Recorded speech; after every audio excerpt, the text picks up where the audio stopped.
Le repère du djinn à tête de bouc. Conte du Mali. Un couple avait 3 garçons. Le premier, ils l'appelèrent Fakame, ce qui signifie celui qui obéit au père, parce que celui-ci faisait toujours ce que son père lui demandait de faire. Le deuxième, il fut appelé Bakame, celui qui obéit à la mère. Lui, il ne refusait jamais ce que sa mère lui demandait de faire. Et enfin, comme le troisième n'obéissait à personne et faisait les choses à sa fantaisie, le couple l'appela Yelekame, celui qui n'en fait qu'à sa tête. Or un jour, les 3 garçons et leurs parents étaient en train de cultiver leur champ quand la pluie s'est mise à tomber soudainement dru. Ils allèrent alors s'abriter dans une grotte, et quelques instants plus tard, arriva un être bizarre, cornu. Il avait 100 têtes, 100 yeux, 100 oreilles, il puait à 100 lieues à la ronde.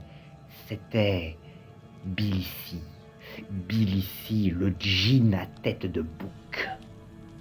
Le père l'avait reconnu et savait que cette créature, elle raffolait de la chair humaine.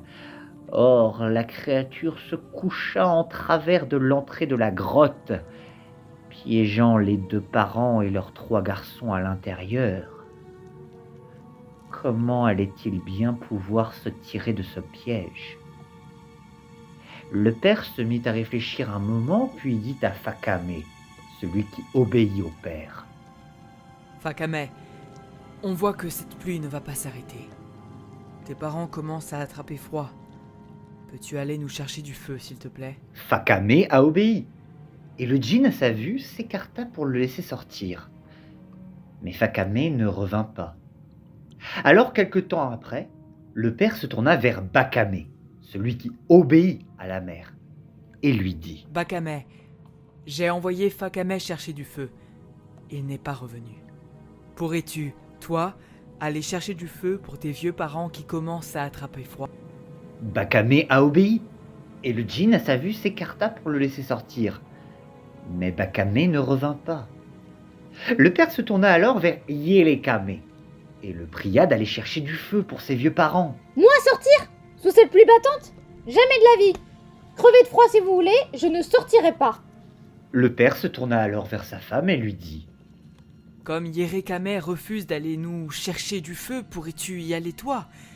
Tu es plus jeune que moi pour supporter la pluie et le vent. » La femme a obéi. Le djinn s'écarta et la laissa sortir, mais elle ne revint pas.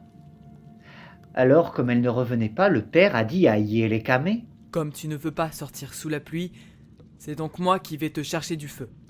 Je reviens dans un instant. » Le djinn s'écarta et le laissa sortir. Mais à peine le père eut-il disparu que le djinn à tête de bouc, qui avait 100 yeux, 100 mains, 100 pieds, se dirigea vers Yerekame. Je savais que ton père rusait. Il voulait sauver sa famille. Je l'ai laissé faire en connaissance de cause. Mais comme toi, tu n'en as fait qu'à ta tête.